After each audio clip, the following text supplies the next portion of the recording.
Praise లాడండి. అందరూ బాగుండారా? ఈరోజు వాక్యము 1వ రాజుల గ్రంథము 21వ అధ్యాయము 1-2 వచనాలు చదువుకుందామండి. చదవరా? ఈ సంగతులైన తరువాత యెజ్రెయేలులో షోమ్రోను రాజైన అహాబు నగరును అనుకొని యెజ్రెయేలు వాడైన నాబోతునకు ఒక ద్రాక్ష తోట కలిగి ఉండగా అహాబు నాబోతును పిలిపించి, నీ ద్రాక్ష తోట నా నగరును అనుకొని ఉన్నది గనుక అది నాకు ఊరు తోటకు ఇమ్ము, దానికి ప్రతిగా దానికంటే మంచి ద్రాక్ష తోట నీకిచ్చేదను, లేదా నీకు అనుకూలమైన ఎడల దానిని త్రయమునకిమ్మని అడిగాను. దేవుని స్తోత్రములండి. ఈ వాక్య భాగం ఏమనగా, నాబోతు అని ఒక పేదవాడు ఉన్నాడు. ఆయన ద్రాక్ష తోట, యెజ్రెయేలు వాడైన నాబోతు ఒక ద్రాక్ష తోట కలిగి ఉండగా అది అహాబు ఆనుకొని ఉందంట, ప్రకారాలకి ఆనుకొని ఉందంట అహాబు. అయితే ఆయన వెళ్ళి, ఈ తోట నాకు కూర తోటకి, నీకు ద్రాక్ష తోట వేరేది ఇస్తాను అంటే, అప్పుడు నాబోతు అన్నాడంట, నేను ఇది పిత్రార్జితం, నేను ఇవ్వను, ఇది ఇవ్వటానికి కుదరదు అని చెప్పి రాజుగారికే చెప్పిండంట.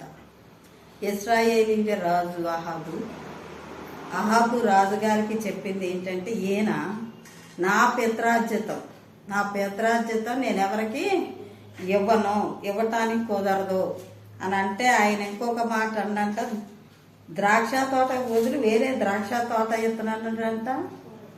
మళ్ళీ క్రయదానమునకు అంటే డబ్బులు ఇచ్చి కూడా కొనుక్కుంటానని చెప్పాడంట. అయినా కూడా నాది నీకు ఇయ్యనని చెప్పిరాడంట. చెప్పినప్పుడు ఈ రాజు ఏం చేసిండు, వెళ్ళిపోయి ఇంటికి పోయి పడుకుండంట. ఇంటికి పోయి మూతి ముడుచుకొని, మళ్ళీ ఊరిక కూడా కాదు, మూతి ముడుచుకొని పోయి పడుకుండంట. పడుకున్నప్పుడు యెజ్రెయేలు ఆయన భార్య, అహాబు భార్య యెజ్రెయేలు ఏం చేసింది, ఎందుకు మీరు పడుకున్నారు అని అడిగినప్పుడు, నాబోతు నాకు ఆ ద్రాక్ష తోట ఇయ్యనన్నాడు అని చెప్పినప్పుడు, నువ్వు ఇశ్రాయేలీలో రాజు నువ్వు కాదా, నీకు మించింది ఏమైనా ఉంటుందా అని చెప్పేసి అని యెజ్రెయేలు ఏం చేసిందంటే, ఆ నాబోతు వారి ఊరి పెద్దలకి ఒక పత్రం రాసి పంపించింది అన్నమాట.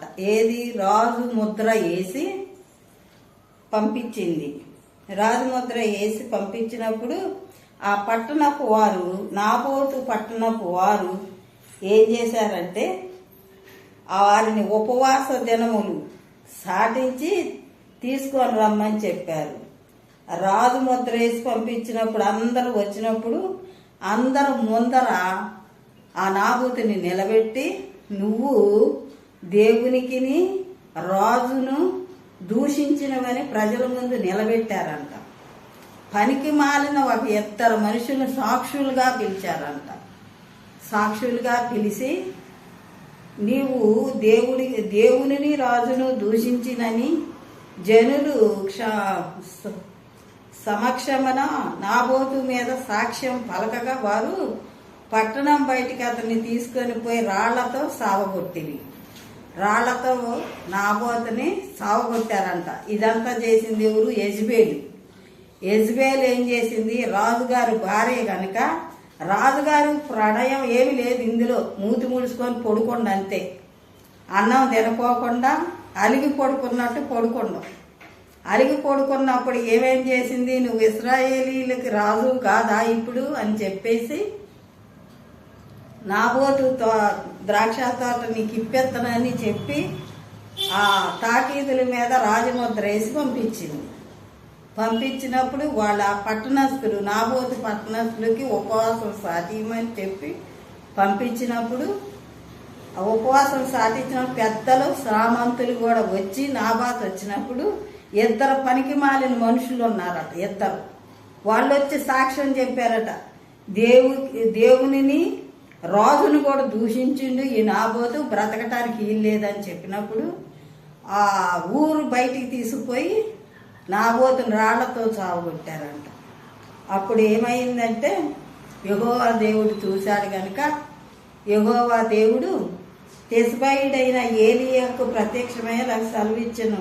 నీవు లేచి సోమ్రోన్లో ఇశ్రాయేల్ రాజైన అహాబును ఎదుర్కొనుటకు బయలుదేరుము. అతడు నాబోతు యొక్క ద్రాక్ష తోటలో ఉన్నాడు, అతడు దాన్ని స్వాధీనపరుచుకుంటున్నాడని. అంటే దేవాతి దేవుడికి తండ్రికి మొత్తం తెలుసు కనుక ఈడ అన్యాయం జరుగుతుంది. ఆ నాబోతుని చంపేసి ఆ ద్రాక్షారసం అనేది అహాబు తీసుకుంటున్నాడు కాబట్టి ఏలియా నువ్వు లేచి వెళ్ళి అక్కడ మాట్లాడమని ఆజ్ఞించిండనమాట. ఆ ఆజ్ఞ ప్రకారం ఏలియా గారు ఏం చేశారంటే ఖచ్చితంగా ఆ ఏలియా గారు దేవాతి దేవుని మాట వినాలి కాబట్టి ఆజ్ఞ పట్టుకొని అహాబు దగ్గరకు వచ్చిండు. వచ్చినప్పుడు అహాబుతో ఏం మాట్లాడాడంటే ఏలియా గారు అంతటా అహాబు ఏలియాను చూసి నా పగబాడా నీ చేతిలో నేను చిక్కితినా అని పలుకగా ఏలియా ఇట్లా నేను యెహోవా దృష్టికి కీడు చేయుటకు నిన్ను నీవే అమ్ముకొని అన్నావు గనుక నా చేతిలో నేను చిక్కితివి. ఏమన్నారు? అహాబు ఏలియాను చూసి ఇట్లా మాట్లాడినప్పుడు అహాబు నువ్వు అమ్ముకున్నావు గనుక,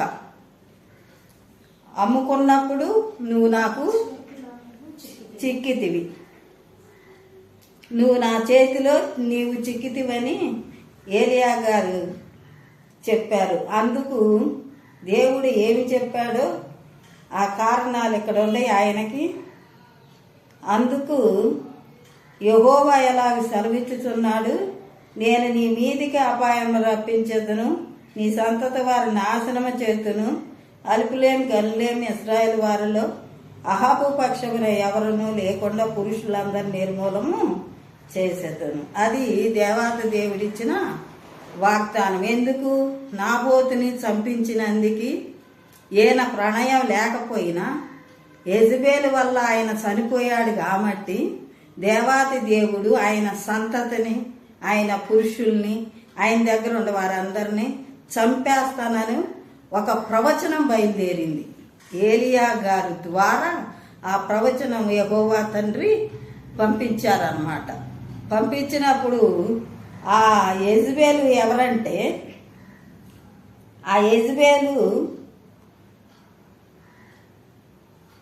తన భార్య అయిన యెజబేలు ప్రేరేపణ చేత యెహోవా దృష్టికి కీడు చేయ తను తాను అమ్ముకొనిన అహాబు వంటి వారు ఎవడనూ లేడు, ఇశ్రాయేలీల ఎదుట నిలవకుండా యెహోవా వెళ్ళగొట్టిన అమోరీయుల ఆచారము చొప్పున విగ్రహాలను పూజించిందంట.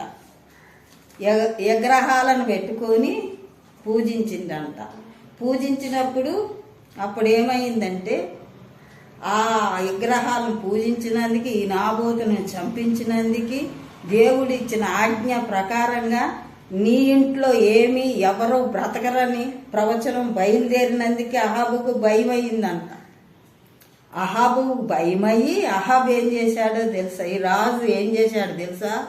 యెహోవాకి భయము, యెహోవాను బట్టి భయం తెచ్చుకొని అహాబు ఆ మాటలు విని తన వస్త్రములు చింపుకొని గోనె పట్ట కట్టుకొని ఉపవాసం ఉండి గోనె పట్ట మీద పరుండి న్యాయ వ్యాకుల పడుచుండగా యెహోవా వాక్కు తెస్బయుడైన ఏలియా ప్రత్యక్షమై ఎలా సెలవిచ్చెను, అహాబు నాకు భయపడి వినయముగా ప్రవర్తించుట చూసితివా.